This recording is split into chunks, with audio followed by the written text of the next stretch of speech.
talked last week about goal setting, and you said that using the words goal setting is a myth, and there's a mythology around setting goals that sets people up for failure. And I was wondering, what's the difference between using the word goals or my mission statement or my purpose? What's the difference, and why do you make a distinction? Well, we do know one thing, that it's unlikely that you'll complete your mission or accomplish your goals unless you have a purpose. I would say that having a purpose for one's life is essential, because the evidence is pretty clear that if you don't have a purpose for your life, you will have a posture about life, and they're in conflict. A person can be on purpose sleeping on a park bench, flat broke, and that same purpose can be existent in their lives if they have their own private 707 jet. It's an abstract statement that defines the course that you're on. That's where we say being on purpose. Who you are. It's not a destination, but it's a course, okay? And I began to tie this thing down. I began to do these psychographics about it. And as a matter of fact, I think I already started it here. I liken it to a triangle, an isosceles triangle, which gives it a sense of order. And it's going to be based on love. And based on our previous discussions of love, it's about nurturance, it's about caring, it's about contribution, it's about responding to life instead of reacting to it. And so it's in the love mode, and it's about preparation, and the willingness to do that. You see, the will to win doesn't mean a thing. This has been evidenced time and time again in my life, where the will to win doesn't seem to get the job done. People fall short. But if they're willing to prepare to get the job done, that's what seems to be the key. So the willingness for preparation has to be part of that purpose. And then, of course, the intention is that when you're on purpose, you will be somehow making a contribution to life, to the people in your life, and to the future of the people in your life. So it's based on love, willingness to prepare, and then contribution. Can you tell me a little bit about being willing to prepare? What kind of preparation is involved in a purpose? I think it's a consciousness of growth, of being aware that that's what it's about, is maturing, accumulating, acquiring, assimilating information, awareness, intellect, certain skills. And you can do that by wondering and experiencing, examining, testing. For example, years ago, I started writing a statement of purpose. This is not easy, Gina. I've had people who begin to define their purpose and quit in despair because they began to feel some commitment coming out of it, some challenge, some overwhelm, and a sense of direction in their life that they weren't sure they were prepared to do. A lot of people aren't too keen on this, and it is challenging, but it's so incredibly essential for a happy, fulfilled, achieving life. So is also being willing to look at areas where perhaps you are weak or need to grow or need to develop? Principally. More than saying, well, it's my mom's fault or my teacher's fault or my boss's fault. Yeah, it's an assumption of responsibility, that's for sure. So it's really taking a look at who you are and what's important to you, what you want your life to be about. For example, some years ago, I started writing my purpose, and I would say that this is probably a 20th draft, somewhere along there, but yet it's been here now for some couple decades, hasn't changed a word. And it's one sentence. See, I find that most people, when they begin to write a purpose, it's like an essay. It's much too long. It's supposed to be very short, no more than a sentence or two, and very crisp and concise. And if I may, I can share this with you, and then we can examine how it fills into this category. But my purpose is to wonder, to examine. I'm going to go back over this too. But to wonder, to examine, experience, and enjoy my existence in order to better understand how I might enrich and enliven those around me, thereby warranting my being and having been. Okay? That's a mouthful when you examine it. For example, to wonder. I've come to believe that to wonder about something will turn the heads of more so-called angels, if you would, than a plea does. You know, I mean, you can beg for answers, but if you wonder what the answer is, you're more likely to discover. Just to wonder about things. And yet you have to be careful about that. I may in the past have told you the story when I was living on the farm. In fact, I did mention here when we were doing the puzzle that the electricity or snow in the wintertime would play around that farm. In the summer it was electricity. And I remember one day we had planted some fence posts. And I was sitting in the kitchen that evening playing Pachisi with my daddy, and I mean the lightning was flashing and the thunder was roaring, and it was pretty frightening up there. And I was kind of sitting there and wondering, you know, what would happen if lightning hit that fence post that we put in that day. And I turned to my dad and I said, I asked him, what would happen if lightning hit that post that we planted today? He said, oh, I don't know. He says, probably set it on fire perhaps, or split it, shatter it, something. And it's almost as though someone up there heard me. Because in that instant, there was this, this explosion, and I saw it happen. There was a smoking hole in the ground. Okay. And the next day we had trouble finding splinters. Oh my goodness. And I was always glad that I hadn't wondered and asked my daddy what would happen if lightning had struck me. Because maybe I would have found out that day. But you know, to wonder, it's really true that if you just wonder about stuff, and I think too few people do. As a matter of fact, one of the great sins, I think, of mankind is incuriosity.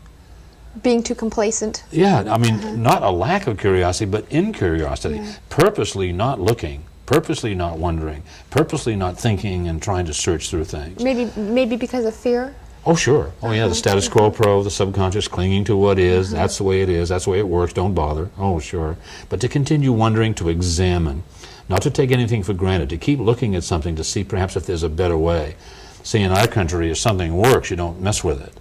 And I'm saying if something works, to keep examining to see how it might work better. So you like to tinker. Exactly. Now, not physically, but with concepts and ideas. This is what we've been doing, is tinkering with ideas and concepts ever since we started this show. Experience. You got to experience. Life is experience, and if you experience, you have more life. I mean, to go and to purposely try to find things you haven't done before, it's like I would encourage anybody to sit down and make a short list.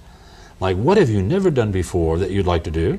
You know, I did that, Vern. I sat down with my two boys and we made a list of things, well, we made two lists. Things we want to do in the next 12 months and things we want to do in the next 5 years. Good. And some of them were things we'd never done before, some of them were things we'd like to do again. Do again, good. Yeah, but I found that there was a real sense of excitement that comes with that. Just allowing yourself the freedom to fantasize and to imagine that maybe this is possible. Give yourself permission to experience. Yes, absolutely. Fascinating. It also makes me think of one of my favorite quotes, paraphrased from Thoreau, and he said that he wanted to suck the marrow out of life and not when he came to die find he hadn't lived at all. Right. And I think we do that too often. Oh, no question about it. People die screaming, is this all? Yeah. I know that's true. You know. Wait, I haven't lived yet. Yeah, exactly. To wonder, to examine, to experience, and enjoy. It's important to enjoy. And enjoy has a lot of meanings other than just being happy and frivolous. You can enjoy an income if you're doing the right things that you're doing. But anyway, to wonder, to examine, experience, and enjoy my existence. I mean, this is it. This may be all of it. You know, and to enjoy and appreciate that in order to better understand. Just understand a little bit better. To better understand how I might. Doesn't mean I will, but how I might. Enrich and enliven. Now, enrich, that can be measured in 1,000 ways. Not just with money, but awareness and, pleasure and fun and what have you. And to enliven, to help people come alive, to enliven those around me, okay? Thereby warranting my being. That satisfies the libido. That's my being, to warrant my being and having been. And so that's a statement of purpose. Now, it's pretty abstract. And so you can see that it doesn't matter what place I am in life, I can be on purpose. You could be doing that in the 747 or on a park bench. Or on a park bench. Experience, enjoy, appreciate, and try to better understand how I might enrich and enliven. That's a statement of purpose. Now, it's a start. The main thing is that a statement of purpose should have these dimensions in it. You can hear the willingness to prepare, to wonder, to examine, to experience. I mean, those are all preparations. The contribution to enrich and enliven those around me, and certainly people are going to be involved. And so now we have a valid purpose of statement. If we don't have a purpose, for our life, we will have a posture about life, and it's going to look like this, Gina. I draw it like over here. Now, it's just a dichotomy. just the Oh, opposite. interesting. Yeah. Yeah. And rather than being based on love, it's going to be based on fear. I think we've covered this before. Yeah, may have Love way, and way fear? back. Love and fear? Oh, yeah. Yeah. Well, that came out of Life Formula. Right. Now, rather than willingness to prepare, this would be a dichotomy, an opposite, okay? And it's neglect. Okay? In other words, if you have a posture about life, you tend to have a lot of anxiety, a lot of stress, a lot of fear, and a lot of neglect. See, it's so easy not to do something that would really work. You know what I mean? It's an accumulation of neglect. You get to a certain point here, and all of a sudden you go, whoa, and then you strive to... Too late, too little. Yeah, you strive to survive. See? Now, what's really fascinating is you can see the difference here. But which takes the most time and energy? About the same. Yeah. And so it's a matter of choosing which one of these you're going to engage in. You know, it seems to me that this one is kind of like wanting to win the lottery. Oh, exactly. You know, Sure. I don't want to prepare to be successful in my life, but I'll go down and plunk a couple of bucks down and hope that something will come to me for nothing. And but there's a lot of fear that it's because my chances of winning are not much greater if I pay for a ticket than if I don't pay for a ticket at all. Now, if you're in fear, it's easy to neglect because it's easy to avoid Right. anything new, anything different. And in the meantime, until I win the lottery, I'll just survive at the job I hate. Oh, and exactly. I'll continue hating it. Status quo, hang in Yeah. there, make a living. Yeah. See, over here, the willingness to prepare means fresh experiences, and it's always kind of a little, overwhelming. You have to embrace that feeling, see. And surviving is certainly not nothing wrong with surviving, okay? I'm not saying that's wrong. This is fairly common. Nothing wrong with surviving. It's just not as good as thriving. It's not very satisfying. Yeah, and so the contribution is where the person thrives, and we know that that's where a person grows. Now, obviously, this is nestled, if you would, on the time lifeline. In other words, the time lifeline. You remember we Yes, talked about that in the I past, do. where you have the dichotomy of love and fear, and it's between this moment now and the questionable place in the future when you cease to exist. If you're going to move along that way, I'm suggesting that to get serious, really serious about having a purpose. Now, Socrates, some few years ago, said that if you do not have a purpose, nor can you define one, you can't discern it, you can't figure out what it is. In the interim, I would suggest you ask friends and neighbors and relatives, who am I? What do you see me doing with my Really? life? Oh, yeah. I mean, this takes a lot of thought. So part of the preparation is to maybe run surveys, how other people see you, Now, What they what do you think- see me doing with my life? what they think your strengths are, Who am I? Figuring out what is it you want to do with, what are my with your talents, life. what are my interests. That's right. Going through that process, okay, if you don't find a good purpose, or if you get overwhelmed by the idea, Socrates suggested you inherit someone else's, adopt someone else's. So it would be perfectly okay to adopt this one if you couldn't think of one, because out of that you would find your own.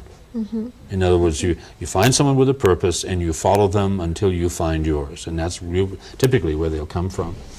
Now, the interesting thing about this, that once you have defined your purpose, we're going to go right here.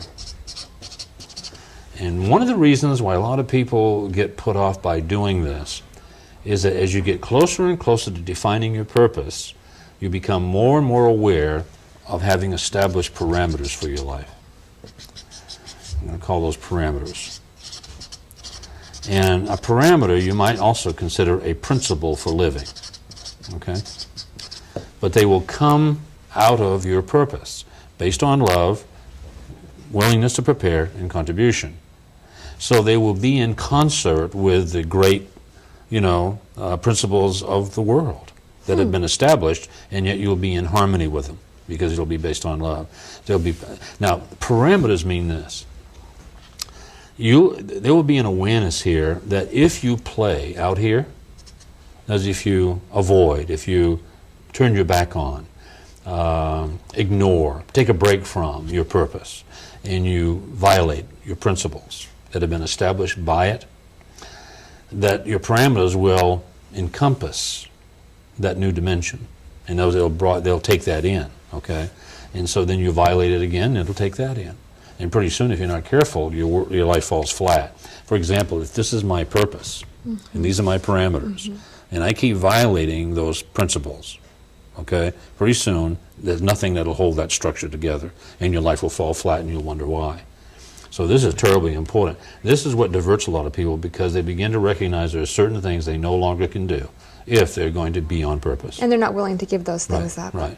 And they should, because this is not a binding thing. It's a thing of freedom. There's no question, and peace of mind, and esteem, a sense of direction. It's incredible. You know, I heard a quote once from a very famous man who's also a multimillionaire. He said that great doors of opportunity swing on tiny hinges of discipline. And that, it seems to me like that's something that would fall in this category, disciplining yourself to do the things that you don't want to do because of the results they'll get you, or to not do the things that you want to do because of the results they'll get you. And singularly and compartmentalized, they're all very easy.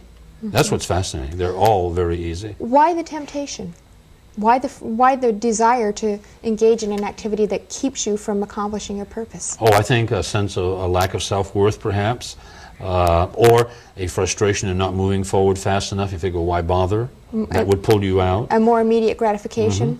Now, goals will do that, and mission will do that.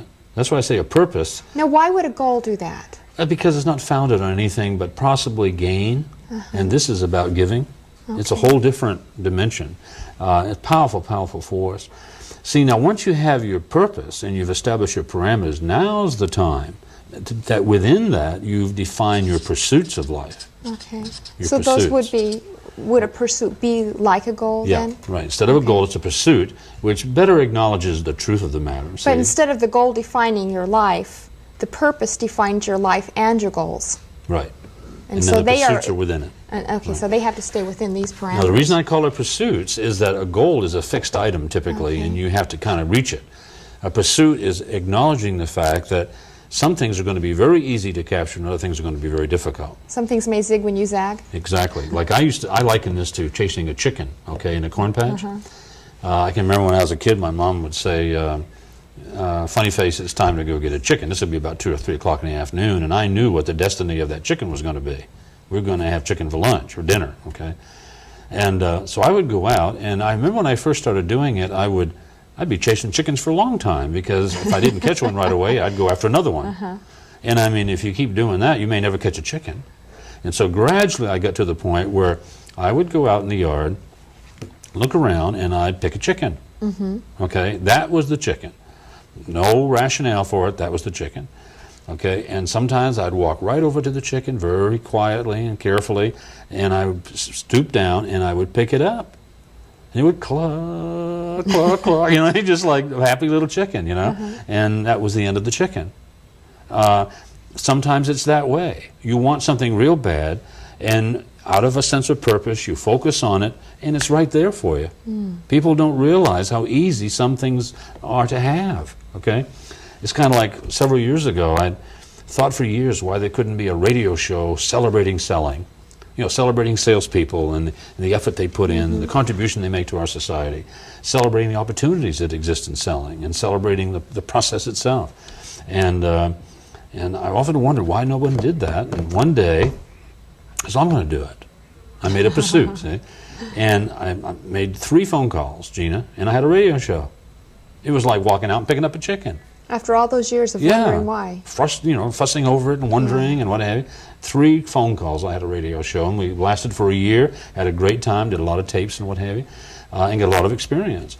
And then the TV show has been a delight. I mean, I It wouldn't really even, has, hasn't it? I wasn't looking for a TV show, but I was on purpose. Right. And someone came and said, "Hey, let's do a TV show." Boom, you know, it's great. It's been a good experience. So so when you're prepared, when the opportunity comes, you can take advantage of it. It's just right there. So often when we're not prepared, opportunities come and go, and we never even realize that they've come past. Right. And at the same time, however, some pursuits, I've picked out chickens that somehow didn't want to get caught. They went into survival, okay?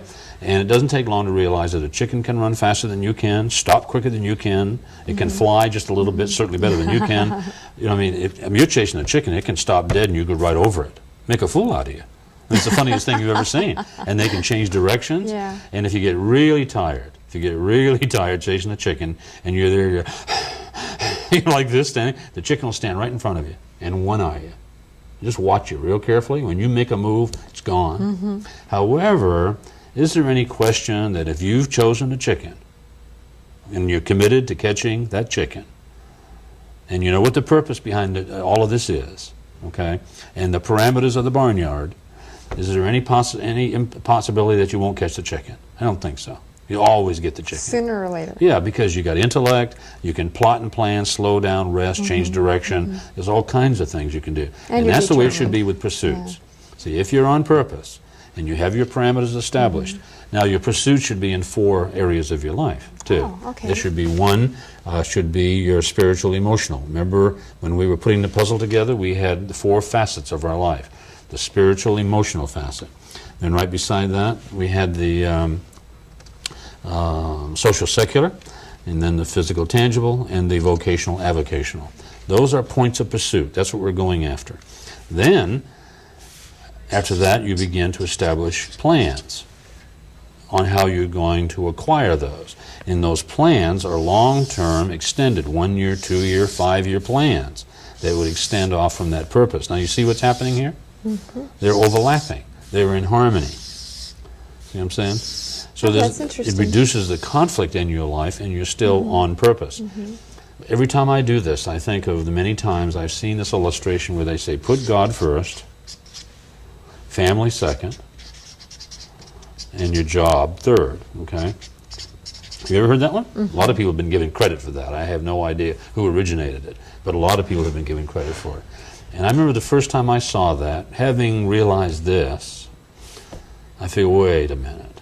I mean, who would object to this? Everybody. Everybody would. In other words, God indeed, if that was the case, would want it to be this way. You know what I mean? Family should be considered in all of these things, and the job should be in harmony.